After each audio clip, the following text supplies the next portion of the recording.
The knock came at his door just after midnight. Daniel Turner had lived on the edge of the reservation for 15 years, long enough to know that a knock at that hour rarely brought good news. He paused, his coffee cup halfway to his lips, staring at the rattling wood of the front door as if it might speak before he opened it. Outside, the wind hissed across the pines, carrying with it the sharp scent of smoke and damp earth. When he finally pulled the door open, what met him wasn't a man, but a boy barely 9 or 10 years old, trembling in the pale wash of moonlight. The boy's dark hair stuck to his forehead in sweaty clumps, and his small chest rose and fell as if he had been running for miles. His eyes, wide and liquid, locked on Daniel with a mix of terror and desperate hope. "Please," the boy gasped, his voice barely a whisper. "They're coming." Daniel blinked, heart hammering. He had no idea who they were, but something in the child's voice pulled at him instantly, like a hand gripping his chest.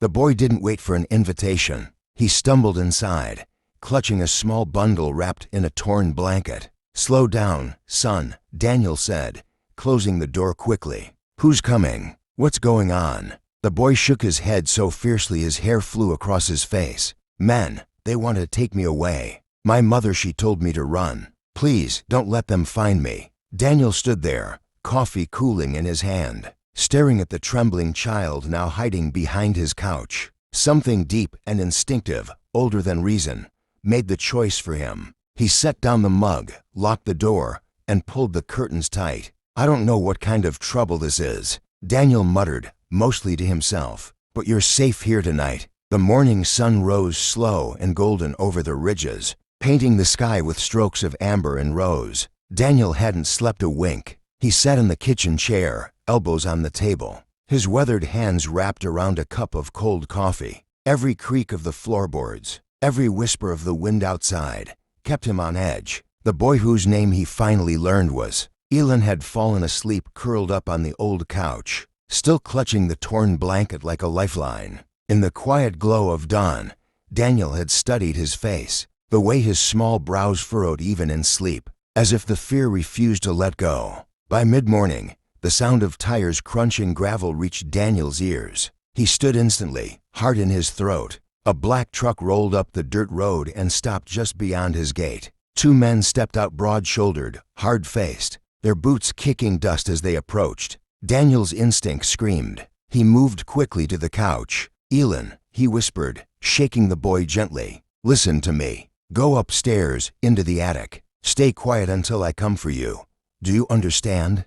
Elon's eyes widened, but he nodded, springing to his feet and disappearing up the narrow stairwell without a sound. Daniel pulled a throw rug across the trapdoor in the ceiling, then straightened just as the knock thundered at his door. "Turner," one of the men barked. "Open up." Daniel hesitated, then unlatched the door, keeping his expression neutral. "Morning. What's the matter?" The taller man squinted at him, jaw tight. "You seen a kid, dark hair, maybe 10 years old, running through these parts last night?" Daniel felt a bead of sweat slip down his back, but he kept his voice calm. "Can't say that I have. Quiet night, far as I know." The man's partner leaned against the porch railing, his eyes cold. "Strange. Kid belongs to folks on the res. Some say he ran into the woods. Others say he came this way. If you're hiding him, Turner, you'd better think twice. Not your business to meddle." Daniel folded his arms across his chest. "Boys that age don't just belong to anyone.